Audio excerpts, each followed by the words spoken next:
Om Shanti. Good morning. साकार मुरली 24 मई 2022। बाबा का मीठा मीठा पत्र हम मीठे मीठे बच्चों के मीठे चिंतन मंथन के लिए। मंथन शुरू करने से पहले ज्ञान सूर्य शिव बाबा की पवित्र किरणों के नीचे बैठ जाते हैं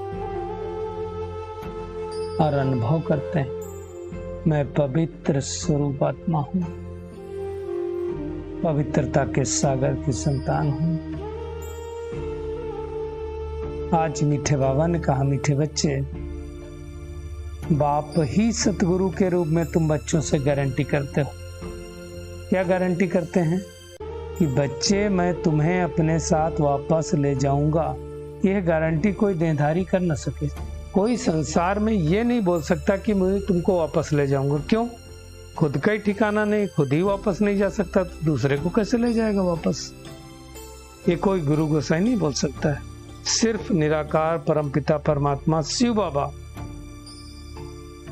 वही ये बात बोल सकता है कि मैं तुम्हारा बाप भी हूँ, शिक्षक भी हूँ, सदगुरु भी हूँ और तुम्हें वापस ले जाऊंगा। आज का प्रश्न है, तुम बच्चे ये कथा जो सुन रहे हो ये पूरी कब होगी? कई बच्चों के मन में संकल्प चलता ना, कब तक चलती रहेगी ये कथा? बाबा कहते हैं जब तुम फरिश्ते बन जाएंगे। कथा सुनाई किसको जाती है? पतित को। जिसके अंदर विकार है उसको ही तो सुनाई जाएगी। जो विकार मुक्त हो गया, जो पावन बन गया, तो कथा की कोई आवश्यकता नहीं है। सतयुग में कोई कथा नहीं सुनाई जाती और ना ही सूक्ष्मतन में पार्वती को शंकर ने कथा सुनाई। नियम दिखाते ना कि ऊंची ऊंची पहाड़ियों पर बैठ करके शंकर ने पार्वती को कथा सुनाई। बाबा कहते हैं रंग है। दूसरा प्रश्न है, शिव बाबा की महिमा में कौन से शब्द राइट हैं, कौन से रंग? शिव बाबा को अभोक्ता कहने, कुछ खाता नहीं है, भोगता नहीं है तो अभोक्ता कहेंगे। असोचता, वो सोचता भी नहीं, ऐसा नहीं उसको सोचना पड़ता है कि आज मुझे जाना है, जाकर के ये सुनाना नहीं। तीसरा है करन करावन हार कहना, राइट है, क्योंकि करता कुछ नहीं है, कराता है। कैसे कराता है?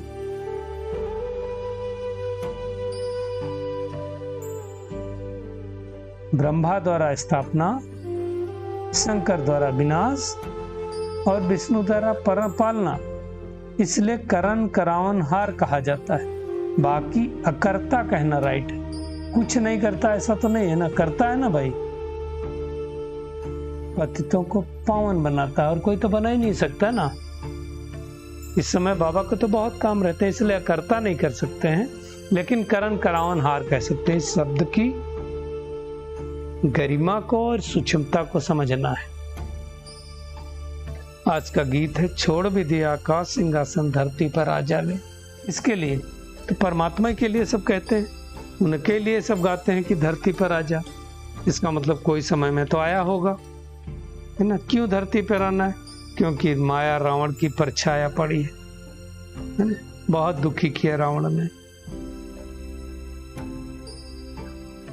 तो अब बाबा कहते हैं मैं जरूर धरती पर आता हूँ, ये तो मेरा नियम है। जब धरती अति खराब हो जाती है, पतित बन जाती है, तो मैं धरती पर आता हूँ और भ्रष्टाचारियों को श्रेष्ठाचारी बनाता हूँ। इतने गुरु गोसाई हमने कर लिए श्रेष्ठाचारी बनने के लिए, परंतु कोई बना नहीं पाया। अब बाबा आया हुआ है हमारी सदगति करने के लिए। दुर्गति में थे ना, और सदगति और कोई कर नहीं सकता है। इसलिए उस बाप को सतबाप भी कहा जाता है, सुप्रीम भी कहा जाता है। और कोई सुप्रीम तो है नहीं ना। वही गारंटी करता है कि मैं तुम्हें साथ में लेकर के जाऊंगा। तो याद भी उसको ही करना है। आत्मा इस सृष्टि पर जब आती है तो अनेक अनेक शरीर धारण करके अनेक नाम रूप देश काल में जा करके पार्ट बजाती, लेकिन बाबा तो एक ही है, एक ही बार आता। वो कोई पुनर्जन्म नहीं लेता है, वो निराकार है, कभी साकार शरीर नहीं लेता है। परंतु जब ज्ञान सुनाना होता है, राजयोग सिखलाना होता है, तो ब्रह्मा तन का आधार लेकर के हमें सिखलाता है। कोई वेद शास्त्र नहीं सुनाता है, वेदों शास्त्रों का सार सुनाता है। शिव जयंती इसीलिए मनाई जाती है कि कोई ना कोई समय में वो इस सृष्टि पर आया है। बाबा कहते हैं तुम्हारा तो एक कर्म बंधन का शरीर है ना। बाबा के लिए तो ऐसा नहीं कहेंगे, उसको कोई कर्म बंधन नहीं है, क्योंकि बाबा शरीर ही नहीं लेता है, खाली जितना समय ज्ञान सुनाना होता है वो धारण करके सुनाता है,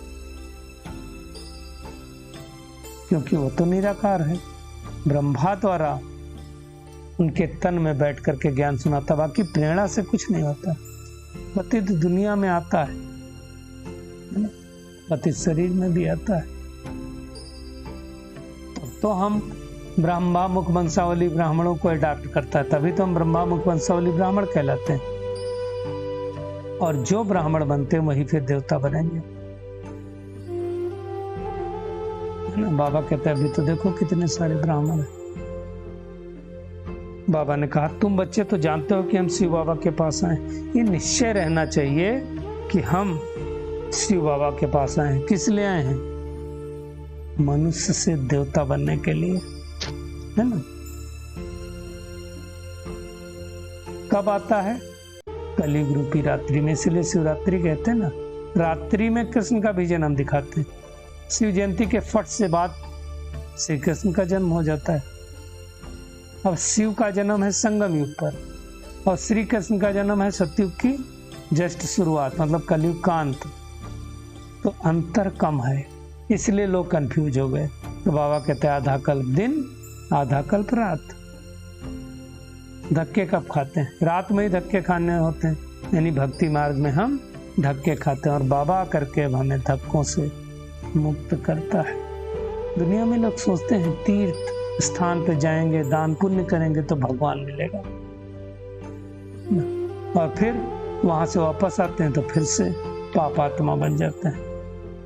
तो बाबा कहते हैं लाडले बच्चे, सतयुग में तुम पवित्र प्रवृत्ति मार्ग में थे, अब पुनर्जन्म लेते लेते पतित बने हो। अब पुनः बाप आया है पावन बनाने के लिए, तो उसको याद करो। ये सब ब्रह्मा बाबा के तन में बैठ के बाबा कहते हैं, मैं इनकी नैनो रूपी खिड़कियों से तुमको देखता हूं। दुनिया में जैसे नहीं कहते कोई, अब तो नहीं होता, पहले ज्यादा होता था कि जब कोई शरीर छोड़ता था तो जो ब्राह्मण आते थे वो उनका वो सब करने के लिए उनके तन में उस आत्मा को बुलाते थे, कहते हैं, तो वो फिर बताती थी। तो बाबा कहते मैं ब्रह्मा तन नहीं ले सकता हूं, समझने की बात है। फिर बाबा ने एक गुई बात बोली कि आज बाबा ने पूछा शिव बाबा स्नान करते हैं? तो किसी ने कहा होगा बाप दादा दोनों करते हैं। तो बाबा कहा दादा करेंगे वो समझ में आता है, शिव बाबा क्यों करेगा? शिव बाबा को तो तन ही नहीं है, उसके अंदर कोई इम्प्योरिटी ही नहीं है, उसको स्नान करने की क्या जरूरत है? सब बाबा समझाने के लिए समझाते हैं। फिर उसी टाइम ब्रह्मा बाबा को खांसी आई, तो बाबा ने क्या कहा, ये है शरीर रूपी बाजा जो डिफेक्टेड हो गया है। शिव बाबा ने कहा शरीर शिव बाबा का नहीं है ना, उन्होंने तो ब्रह्मा बाबा का शरीर लोन में लिया। ये सब बातें समझने की हैं, चिंतन मनन करने की हैं। तो बाबा कहते हैं जितना तुम निश्चय बुद्धि होंगे उतना मदद मिलेगी बाबा की। बाबा कहते हैं मैं आकर के ज्ञान सुनाता हूं, मैं कोई सर्वव्यापी नहीं हूं। बहुरूपी क्यों कहते हैं फिर बाबा को? उस दिन भी बताया था, अनेकों का साक्षात्कार बाबा करा देता है, एक समय में बहुत सारे कार्य करता है, इसलिए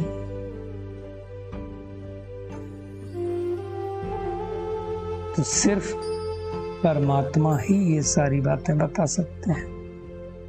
बाबा कहते हैं तुम बच्चे जानते हो कि अब तुम ब्राह्मण बने हो, फिर देवता बनने वाले हो। अब ब्राह्मणों की माला तो बन ही नहीं सकती, आज हैं कल कब छूट जाएंगे कुछ पता ही नहीं है।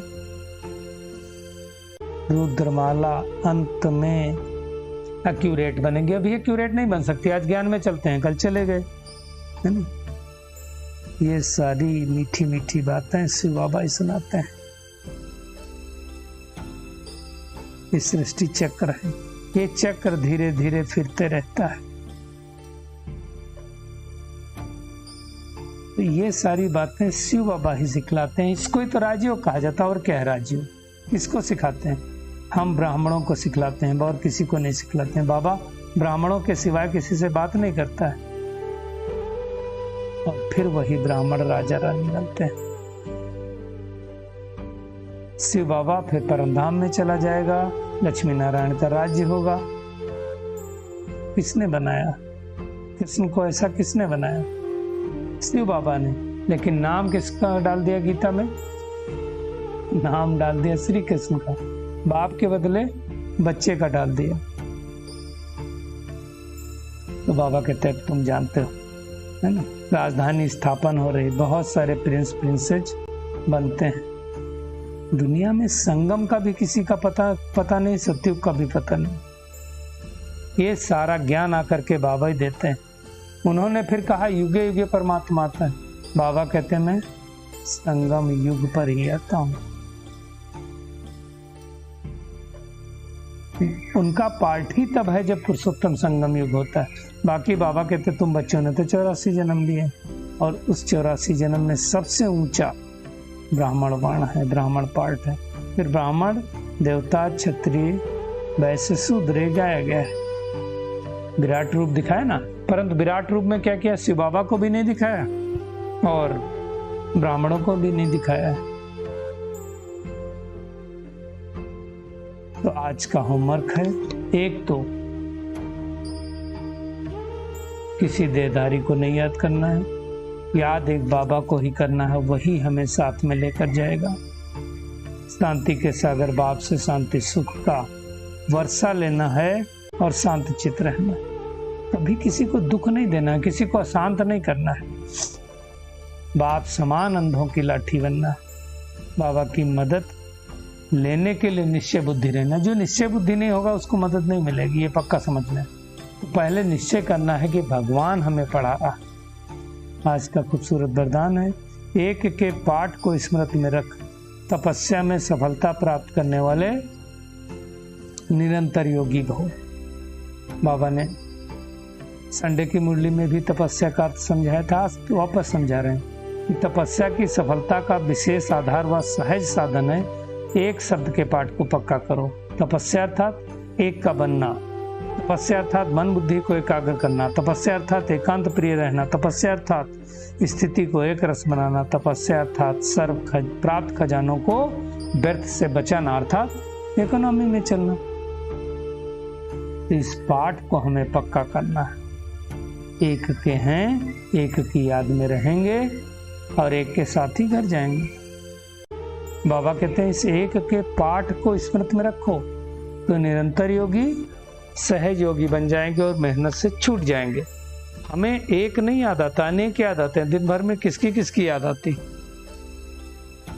जिसके साथ काम करते हैं उसकी याद आती है, जो परिवार में है उसकी याद आती है, मित्र संबंधी याद आते हैं, वस्तु याद आती है, पदार्थ याद आते हैं। अब इन सबसे मुक्त बनना है। एक बाप दूसरा न कोई, तो मेहनत से छूटेंगे ना। स्लोगन है, आज्ञाकारी वो हैं जो मन और बुद्धि को मन मत से सदा खाली रखते हैं। मन मत में नहीं जाना, ऐसा होगा वैसा होगा, नहीं। श्रीमत मिल गई है, अब श्रीमत में ही चलते जाना है। चलिए परमात्मा किरणों के नीचे बैठ जाते हैं और अनुभव करते हैं, मैं मन मत से फ्री, स्त्री मत पर चलने वाली कोटों में कोई आत्मा हूं। बाबा के यथार्थ स्वरूप को पहचान कर सतगुरु बाप के साथ चलने के लिए तैयारी करने वाली अर्थात सच्चा सच्चा ब्राह्मण सो फरिश्ता आत्मा हूं। मैं तपस्या रत हूं।